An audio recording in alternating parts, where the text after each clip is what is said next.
नमस्कार प्यारे विद्यार्थियों, मैं मोनू चौधरी और क्लास 12th की ज्योग्राफी का जो सिलेबस डिस्कस है उसमें आपका स्वागत करता हूं। क्योंकि आज के इस वीडियो लेक्चर में हम क्लास 12th के सिलेबस पर डिस्कस करने वाले हैं। क्लास 12th का जो सिलेबस है ज्योग्राफी का वो बड़ा ही इंटरेस्टिंग है, बहुत शानदार तरीके से दिया हुआ है। यानी क्लास 12th की ज्योग्राफी को जिसने पढ़ लिया मानो उसने पूरी ज्योग्राफी पढ़ ली। इतने शानदार तरीके से ज्योग्राफी को समझाया हुआ है। तो क्लास 12th की जो ज्योग्राफी है उसमें आपको पता होना चाहिए कि 2 बुक्स चलती है, यानी 2 बुक्स का अध्ययन हमें करना होता है। क्लास 12th की ज्योग्राफी का जो पहला बुक्स है उसका नाम है मानव भूगोल के मूल सिद्धांत, जबकि दूसरी बुक है उसका नाम है भारत के लोग और अर्थव्यवस्था।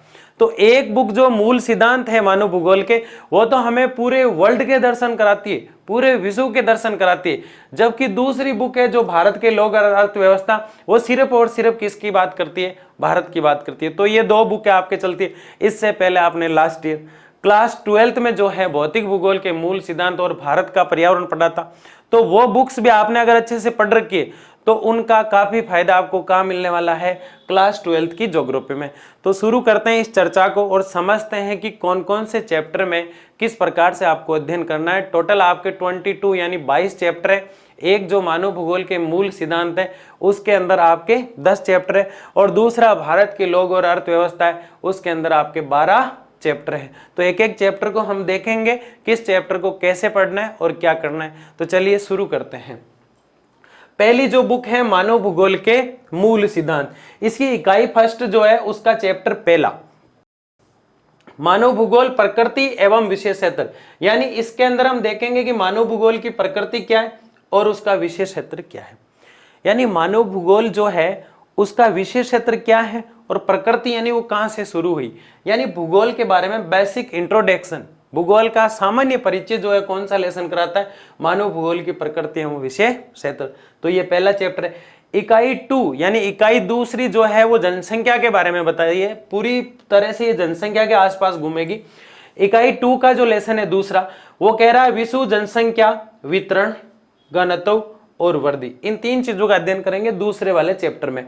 यानी पूरे वर्ल्ड की जो जनसंख्या है उसमें सिर्फ और सिर्फ हम क्या देखेंगे, वितरण देखेंगे, घनत्व देखेंगे और वृद्धि। अब वितरण क्या होता है, पूरे वर्ल्ड में कितनी जनसंख्या किस प्रकार से फैली हुई है, यानी फैलाव। वितरण का मतलब क्या है, जनसंख्या का फैलाव। घनत्व, घनत्व का क्या मतलब है, जनसंख्या घनत्व बोलते हैं इसको। प्रति वर्ग किलोमीटर में रहने वाले लोगों की संख्या क्या कहलाती है भाई, जनसंख्या घनत्व कहलाती है। तो इसका अध्ययन भी हम किस में करते हैं, दूसरे वाले चैप्टर में।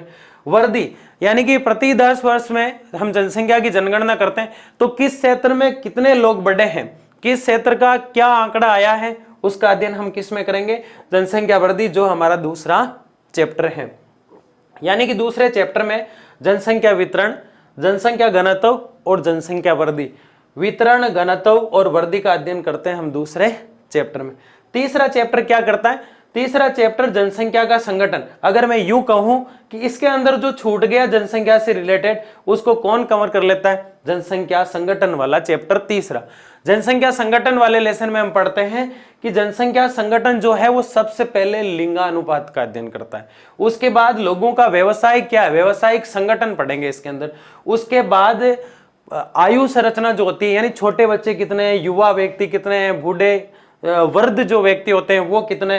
जनसंख्या संगठन का अध्ययन जो है वो इस रूप में किया जाता है। तीसरा चौथा जो लेसन है मानव विकास है। मानव विकास यानी कि यहाँ हमने वितरण का अध्ययन कर लिया, घनत्व का कर लिया, वृद्धि का कर लिया। यहाँ तीनों चीजें, व्यवसाय, लिंगानुपात और सारी चीजें हमने जान ली। चौथा लेसन जो है मानव के विकास की बात कर रहा है। यानी वर्ल्ड लेवल पे एक HDI रिपोर्ट तैयार होती है, उस रिपोर्ट को UNDP तैयार करती है। उस रिपोर्ट का जो अध्ययन है हम मानव विकास के रूप में यहाँ करते हैं। यानी वो रिपोर्ट ये बताती है कि किस देश में मतलब कौन सा देश है जिसका मानव ज्यादा तरक्की कर रहा है और कौन सा देश है जिसका मानव कम तरक्की करता है। तो ये 0 से 1 के बीच में देखी जाती है। तो ये मानव विकास रिपोर्ट जो है उसका अध्ययन हम किस में करते हैं, चौथे लेसन में, जो बहुत इंपॉर्टेंट है। तो ये 4 लेसन की बात हमने की। फिर आ जाती है इकाई थर्ड। इकाई थर्ड में 5, 6, 7, 8 और 9 ये सारे लेसन एक दूसरे से जुड़े हुए हैं। कैसे जुड़े हुए हैं, सबसे पहले मैं नाम बताता हूं आपको। प्राथमिक क्रियाएं 5वां लेसन है, छठा लेसन यानी 6 वाला लेसन द्वितीय क्रियाएं हैं और 7 वाला लेसन तृतीयक और चतुर्थ क्रियाकलाप है। 8वां परिवहन एवं संचार है और 9वां अंतरराष्ट्रीय व्यापार है।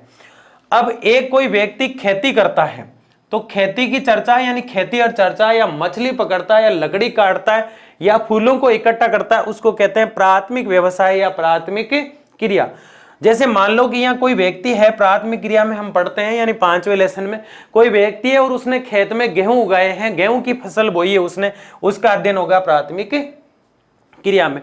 गेहूं से कोई व्यक्ति उद्योग में ले जाता है उसको, यानी गेहूं जो है वो उद्योग में गए और गेहूं से बिस्किट बनाए जा रहे हैं, तो विनिर्माण हो जाता है। क्या हो जाता है? विनिर्माण, यानी किसी वस्तु के रूप को परिवर्तित किया जाता है, रूपांतरित किया जाता है, उसे विनिर्माण कहते हैं। यानी गेहूं से बिस्किट बनाया जा रहा है, गेहूं के रूप में परिवर्तन हो रहा है, तो विनिर्माण का अध्ययन किस में होता है? द्वितीयक में। और जो व्यक्ति यहां से यानी खेत से गेहूं को लेकर इस फैक्ट्री में आया, वो व्यापारी है, उसका अध्ययन किस में होता है? तृतीयक में। यानी प्राथमिक व्यवसाय में खेती का अध्ययन, गेहूं का अध्ययन, द्वितीयक व्यवसाय में गेहूं से बिस्किट बनाने की प्रक्रिया, और तृतीयक जो क्रियाकलाप है या व्यवसाय है या क्रिया है, उसमें क्या होता है? यहां से जो व्यक्ति यहां लेकर आया, जो व्यापारी है, उसका अध्ययन। यहां तक आपके समझ में आया? अब यहां से वस्तु यहां आई है और ये लेकर आया है, तो कोई तो होगा, कोई तो साधन होगा जिसको लाने में उसने प्रयोग किया, तो उस साधन को क्या कहते हैं हम? परिवहन। यानी जैसे ऑटो वगैरह में लाए या फिर ट्रक में भरकर लाए, परिवहन जो होता है उसका अध्ययन हम किस में करेंगे? 8वें लेसन में। और किसी ना किसी रूप में जो संचार होता है, इन सब में सहायक होता है। सूचना जो होती है वो सहायक होती है कि इस स्थान पर ये चीज पाई जाती है, तो वो व्यक्ति जाता है, परिवहन के माध्यम से सूचना उससे प्राप्त होती है और वहां से वो वस्तु लेकर आ जाता है। ये 8वां लेसन है। 9वां जो लेसन है वो अंतरराष्ट्रीय व्यापार की बात करता है।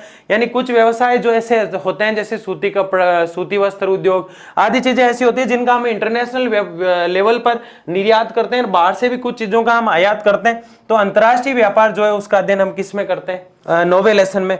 10वां जो लेसन है वो मानव बस्ती की बात करता है। यानी कहाँ ऐसी बस्तियां हैं जहाँ मानव पूरी तरह से डेवलप हो गया, और कहाँ ऐसी बस्तियां हैं जहाँ मानव आज भी गरीबी रेखा का जीवन जी रहा है, गरीबी रेखा के नीचे जीवन यापन कर रहा है। तो इन बस्तियों का हम अध्ययन किसमें करने वाले हैं? 10वें चैप्टर में। तो ये तो सिर्फ एक बुक है, मानव भूगोल के मूल सिद्धांत। अब दूसरी वाली बुक क्या है? भारत के लोग और अर्थव्यवस्था। ये देखिए, भारत के लोग और अर्थव्यवस्था। इसमें भी हम क्या देख रहे हैं? जनसंख्या देख रहे हैं। जनसंख्या का क्या देख रहे हैं? पहले लेसन में वितरण देख रहे हैं, घनत्व देख रहे हैं और वृद्धि देख रहे हैं। अब आप कहेंगे ये चीजें तो हम पहले पढ़ चुके हैं, अधिकतर लोगों को मैंने ये कहते हुए सुना है कि ये चीजें तो सेम है, टिक कर देते हैं। सेम नहीं है बिल्कुल भी, क्योंकि उसमें तो हम पूरे वर्ल्ड लेवल का पढ़ रहे हैं। यहां देखो भारत आ रहा है, तो ये भारत के बारे में पढ़ी जाएगी, जबकि उसमें भी पहला चैप्टर ऐसा ही था, लेकिन वहां क्या था? वो दूसरा चैप्टर उसका, जिसमें वितरण, घनत्व और वृद्धि देख रहे थे मानव भूगोल के मूल सिद्धांत में, तो उसमें तो हम पूरे वर्ल्ड लेवल की देख रहे थे, लेकिन इसमें किसकी देख रहे हैं? सिर्फ और सिर्फ भारत के लेवल की। दूसरा चैप्टर इसका प्रवास। उत्प्रवास और अप्रवास दो प्रकार की प्रक्रियाएं होती है। वो क्यों होता है? कारण और उसके परिणाम मैं आपको थोड़ा बता देता हूं। प्रवास में, उत्प्रवास वो होता है जहां से व्यक्ति उठकर जाता है, जैसे घर से उठकर मैं यहां आया हूं तो उत्प्रवास, और जहां मैं पहुंचा हूं वो अप्रवास होता है। ये क्यों होता है? शिक्षा के लिए हो सकता है, यानी कहीं ए शिक्षा है, कहीं शिक्षा, तो व्यक्ति एक जगह से उठकर दूसरी जगह जाता है।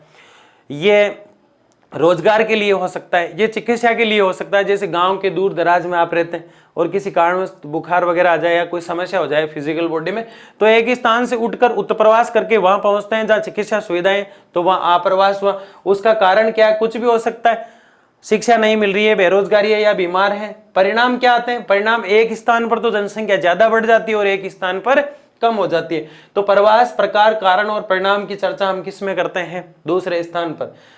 मनुष्य स्थान बदलता है, व्यक्ति जो है स्थान को बदलता रहता है, उसका अध्ययन हम इसमें करते हैं। तीसरा, मानव विकास।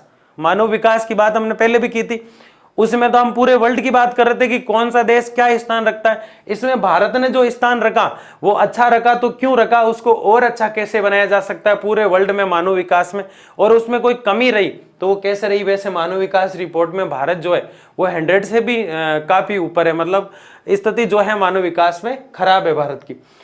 इकाई सेकंड जो है वो मानव बस्तियों की बात करता है। वहां भी हमने मानव बस्तियों की बात की थी, लेकिन वो बस्तियां पूरे वर्ल्ड लेवल पे थी, और ये किस पे है? इंडिया लेवल पे।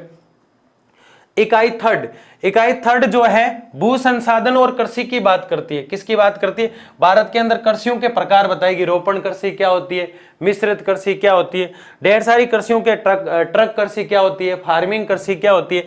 तो काफी कृषियों के बारे में हमें पढ़ने को कहाँ मिलेगा? 5वें चैप्टर में।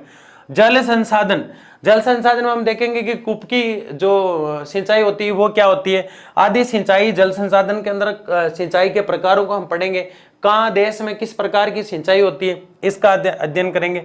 7वां लेसन है खनिज और ऊर्जा संसाधन, यानी भारत के अंदर खनिज कहाँ कहाँ मिलते हैं, टंगस्टन क्या कहाँ मिलता है, सोना सबसे ज्यादा कहाँ मिलता है, तांबा सबसे ज्यादा कहाँ मिलता है, और ऊर्जा संसाधन का मतलब है बिजली वगैरह के जो कारखाने हैं वो कहाँ पे निर्मित किए गए हैं, बिजली भारत में कहाँ कहाँ बनाई जाती है।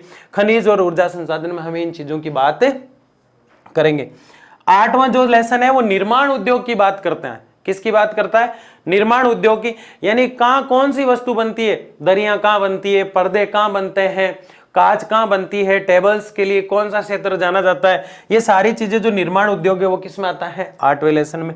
9वां जो लेसन है भारत के संदर्भ में नियोजन और सतत पोषणीय विकास, यानी भारत अपने आप को अच्छी तरीके से डेवलप करना चाहे तो कौन सी ऐसी पोषण, यानी प्रत्येक व्यक्ति के जीवन के स्तर के बारे में सोचते हुए, नियोजन के बारे में सोचते हुए अच्छी अच्छी योजनाओं को बना सकता है। तो ये 9 लेसन हुए। यहां तक आगे देखिए, इकाई 4th में परिवहन तथा संचार। पिछली बुक में हमने पूरे वर्ल्ड के परिवहन की बात की थी, पूरे वर्ल्ड के संचार की बात की थी। यहां सिर्फ भारत के परिवहन, यानी भारत का 8 नंबर नेशनल हाईवे, भारत का 15 नंबर हाईवे, ये सब बात करेंगे। 11वां अंतर्राष्ट्रीय व्यापार की बात हम करेंगे। और इकाई 5th जो है वो भौगोलिक परिदृश्य में चयनित कुछ मुद्दे एवं समस्याएं, यानी कि भौगोलिक परिदृश्य में चयनित मुद्दे, यानी पृथ्वी पर आज के जमाने में, आज के समय में क्या क्या समस्याएं आ रही है, अशिक्षा, बेरोजगारी, भूखमरी, ये सारी समस्याएं जो होती है भौगोलिक दृष्टि से, जो आज देखने को हमें मिलती है वर्तमान में, उसका अध्ययन कौन करता है? भौगोलिक परिदृश्य से चयनित जो है आपका 12वां लेसन। तो हमने ये देखा कि 2 बुक्स है, उसमें एक में 10 चैप्टर और दूसरी में 12 चैप्टर, यानी 22 चैप्टर का हमें क्लास 12th में अध्ययन करना है। और ये सारी चीजें हम एक एक करके एक एक वीडियो लेक्चर में समझने वाले हैं। तो बने रहिए मेरे साथ लास्ट तक, बोर्ड एग्जाम तक, क्योंकि हम इस वीडियो लेक्चर के माध्यम से प्रत्येक जो समस्या आपकी है उस तक आपको पहुंचाएंगे। इस डिजिटल मंच से आप वो सारा ज्ञान 12th का ग्रहण कर पाएंगे घर बैठे जो आपको चाहिए। लेकिन आपको हमें कमेंट बॉक्स में बताना होगा कि वास्तविक रूप से आपको समस्या आ क्या रही है और किस सब्जेक्ट में या किस विषय में या किस टॉपिक में आपको क्या दिक्कत है, ये हमें आप बताइए। तो आज के वीडियो लेक्चर में इतना ही। धन्यवाद आप सबका, बहुत बहुत धन्यवाद, आपने मुझे सुना और समझा बात को। और आगे बने रहिए। आगे इसके बाद हमारे कंटिन्यू वीडियो लेक्चर आएंगे जिसमें हम क्लास 12th की पूरी ज्योग्राफी को करेंगे। धन्यवाद।